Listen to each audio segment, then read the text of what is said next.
রাজ্য medical council থেকে শান্তনু সেনকে সরাতে যেদিন সক্রিয় হলেন সুদীপ্ত রায়, সেদিনই রাজ্য মেডিকেল কাউন্সিলের সভাপতির উদ্দেশ্যে ধেয়ে এলো পত্রাঘাত। চিকিৎসক মহলের একাংশের অভিযোগে শিলমোহর দিল স্বাস্থ্য ভবন। রাজ্য মেডিকেল কাউন্সিলের সভাপতিকে লেখা চিঠিতে স্বাস্থ্য দপ্তরের সিনিয়র প্রিন্সিপাল সেক্রেটারি লিখেছেন, রাজ্য সরকারের নজরে এসেছে যে সরকারের অনুমতি না নিয়ে মানস চক্রবর্তীকে রাজ্য মেডিকেল কাউন্সিলের রেজিস্ট্রার পদে পুনর্নিয়োগ করা হয়েছে, যা আইনের পরিপন্থী। রাজ্য সরকারের নির্দেশ, অবিলম্বে নিয়োগ বিধি মেনে নতুন রেজিস্ট্রার নিয়োগ করতে হবে। বিতর্কের কেন্দ্রে রাজ্য মেডিকেল কাউন্সিলের রেজিস্ট্রার মানস চক্রবর্তী। 2019-এর 1 নভেম্বর রাজ্য মেডিকেল কাউন্সিলের রেজিস্ট্রার পদে বসানো হয় মানস চক্রবর্তীকে। সেই থেকে প্রতি বছর তাঁকেই পুনর্নিয়োগ করে আসছে রাজ্য মেডিকেল কাউন্সিল।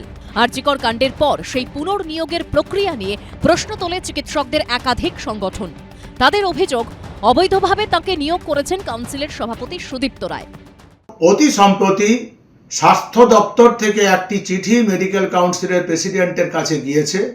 সেখানে আমাদের এই অভিযোগের যে সত্যতা সেটাকে স্বীকার করে নেওয়া হয়েছে। স্বাভাবিকভাবেই 1 নভেম্বর 2019-এর পর থেকে শ্রী মানস চক্রবর্তীর রেজিস্ট্রার হিসেবে তিনি যে আছেন এটা অবৈধ।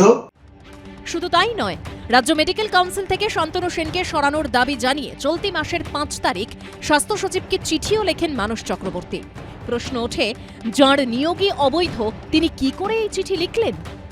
আমি রাজ্যের সমস্ত চিকিৎসক সমাজকে আশ্বস্ত করতে চাই যে আমরা খুব দ্রুত মেডিকেল কাউন্সিলের বোর্ড মিটিং ডেকে নতুন রেজিস্ট্রার গঠনের প্রক্রিয়া যেমনভাবে রাজ্য সরকার নির্দেশ দিয়েছেন সেরকমভাবে করার জন্য শুরু করব, যাতে আমরা নতুন রেজিস্ট্রার অ্যাপয়েন্ট করে কাজকর্ম যাতে মানস চক্রবর্তীর থেকে নতুন রেজিস্ট্রারের কাছে যায়, সেই জন্য আমরা খুব শীঘ্রই মেডিকেল কাউন্সিলে বোর্ড মিটিং ডাকবো in compliance with the letter of the state government.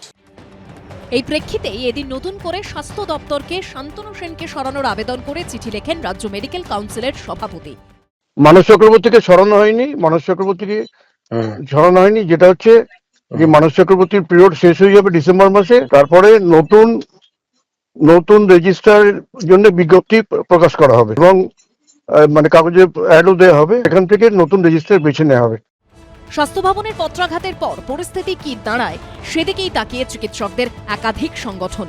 Sandeep সরকারের রিপোর্ট, এবিপি আনন্দ।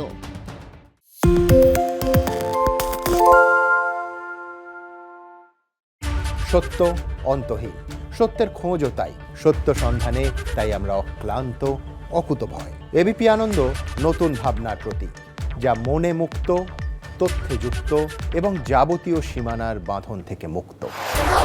সীমা না শব্দটির মধ্যে লুকিয়ে আছে মানা শব্দটি, যেন চোখ রাঙানি এক অদৃশ্য বেড়াজাল, যা আটকে রাখে আমাদের এক ছোট্ট গণ্ডির মধ্যে।